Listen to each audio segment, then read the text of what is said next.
अस्सलाम वालेकुम class, this is your science class. बेटा कल हम लोगों ने डिस्कस किए थे प्लांट्स टिश्यूज़। आज हम एनिमल टिश्यूज़ को थोड़ा एक्सप्लेन और ब्रॉड फॉर्म में डिस्कस करेंगे। वैसे तो ह्यूमन बॉडी में बहुत सारे सेल्स, बहुत सारे डिफरेंट काइंड ऑफ टिश्यूज़ मौजूद हैं, बट कुछ इंपॉर्टेंट टाइप्स हैं जिनको आज के लेक्चर में हम डिस्कस करेंगे। और उसमें हमारे पास सबसे पहले आता है epithelial tissue. Epithelial tissues consist of epithelial cells. इसमें एपिथेलियल सेल्स होते हैं which are packed closely to form flat sheet और लेयर। जैसे एक पूरी शीट होती है ना, ये एक फ्लैट शीट है, इसी तरह से फ्लैट शीट और लेयर बनाते हैं टिश्यूज़ आपस में मिलके। This tissues make the surface layer of skin and inner lining of the tubes or cavities in the body. Skin cells are like the tiles and are tightly attached to one another. They make a protective cover over the body. अच्छा, अब बेटा ये close up देखिए इस picture का, ठीक है। आपको मैं इस पिक्चर का क्लोजअप दिखाती हूँ। ये क्या है? ये ऊपर वाली हमारी स्किन है और ये देखें, ये बिल्कुल इतनी सी पतली सी लेयर है, ठीक है, बिल्कुल इतनी सी पतली सी लेयर है, ये वाली लेयर, ठीक है। ये मेरी बॉडी की जो ये वाली लेयर है ना, सबसे ऊपर ये है, देखें ये बॉडी है और इसके ऊपर ये बाल बने हुए हैं, ये सबसे ऊपर वाली लेयर है। इस लेयर के बिल्कुल पतली लेयर के नीचे आपको कुछ नज़र आ रहा है पिंक से कलर का, और इसके अंदर कैविटीज़ भी नज़र आ रही होंगी, एयर कैविटीज़ हम इनको बोलते हैं। ये दो पोर्शन मिलकर बनाते हैं एपिडर्मिस, ठीक है। इस वाले पोर्शन को हम क्या कहते हैं? एपिडर्मिस।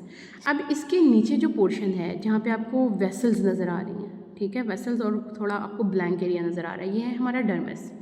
और इसके बिल्कुल नीचे जो आपको बबल्स नज़र आ रहे हैं, ये third layer of the skin है, इसको हम कहते हैं हाइपोडर्मिस।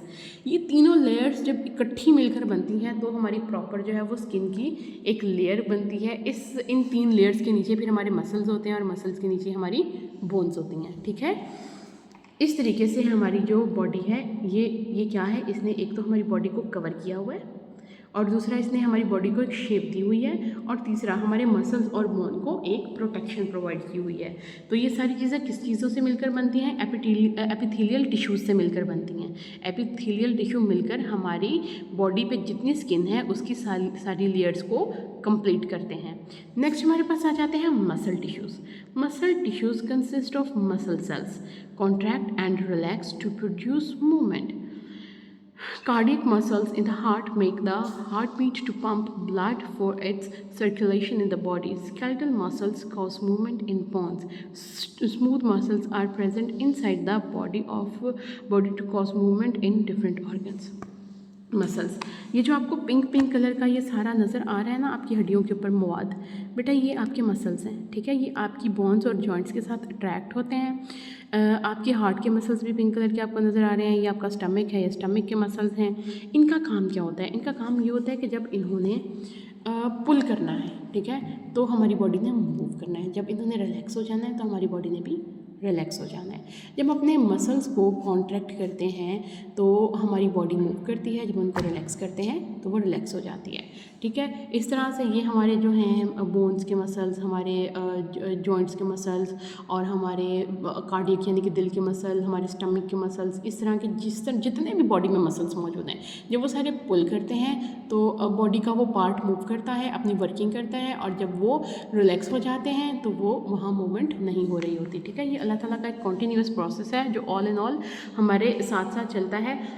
जब ये देखें, ये जैसे पुल और रिलैक्स, कॉन्ट्रैक्ट रिलैक्स का ये काम है, हमारा दिल भी ऑल द टाइम ऐसे काम कर रहा होता है, और वो इतना स्पीडीली और इतनी जो कह लें कि परफॉर्मेंस अच्छे तरीके से दे रहा होता है अपना, कि अगर हम अपने दिल के ऊपर हाथ रखें तो हमें धक धक की आवाज़ आ रही होती है।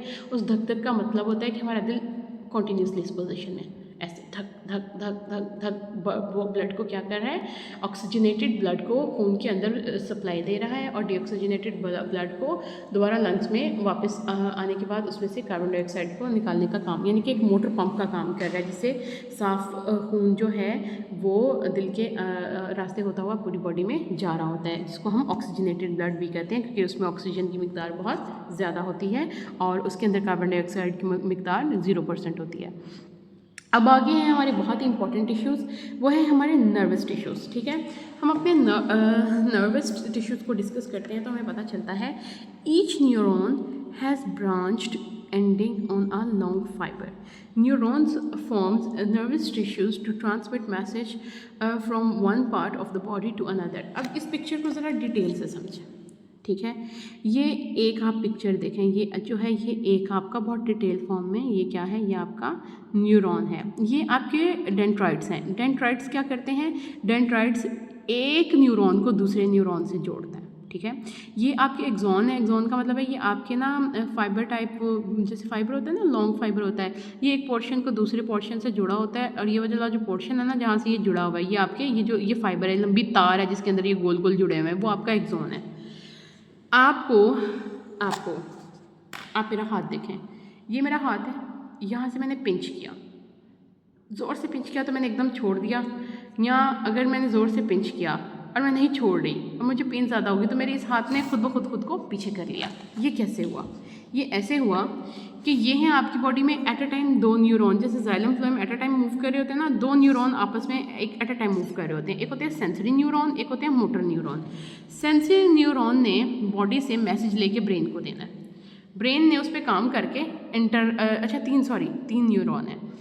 सेंसरी न्यूरॉन ने मैसेज दिया ब्रेन को, ब्रेन में इंटर न्यूरॉन ने मैसेज कलेक्ट किया और उस पर वर्किंग करके मोटर न्यूरॉन को मैसेज वापस किया कि अब तुमने रिएक्ट कैसे करना है। जैसे मेरे हाथ पे पिंच हुआ, मुझे पेन हुई, तो सेंसरी न्यूरॉन फ़ौरन ब्रेन के पास गए और बताया जी पेन हो रही है। ब्रेन में इंटर न्यूरॉन ने वर्क किया कि उसने एक तो मेरे इस हाथ को मैसेज दिया कि अपना हाथ पीछे करे, और दूसरा इस हाथ को मैसेज भेजा कि तुम भी पीछे हो जाओ, यहाँ अब डेंजर है, ठीक है। तो ये मैसेज मोटर न्यूरॉन के ज़रिए वापस हमारे दोनों हाथों में आया, ठीक हो गया। इस तरीके से न्यूरॉन पूरी बॉडी में जितनी वर्किंग हो रही होती है ना, उस सब के मैसेजेस दिमाग को पहुँचाता है, और दिमाग जो है वो क्या करता है, रिएक्शन के तौर पर मैसेजेस वापस भेजता है और बताता है कि अब तुमने क्या करना है क्या नहीं करना। जैसे अगर हम 10 मिनट खड़े हो के थक गए हैं तो हमारे लेग्स के न्यूरॉन्स ने ब्रेन को मैसेज भेजा है कि अब हमारी बस हो गई, अब हम थक गए हैं, तो ब्रेन ने मोटर न्यूरॉन्स के ज़रिए वापस मैसेज लेग्स को भेजा है और अपने आपके जिसको कह लें कि लोअर एब्डोमेन को भेजा है कि अब बैठ जाया जाए, अब लेग्स को रेस्ट पोजीशन दी जाए क्योंकि अब लेग्स से और वर्किंग नहीं हो रही। इस तरीके से हमारी पूरी बॉडी में न्यूरॉन्स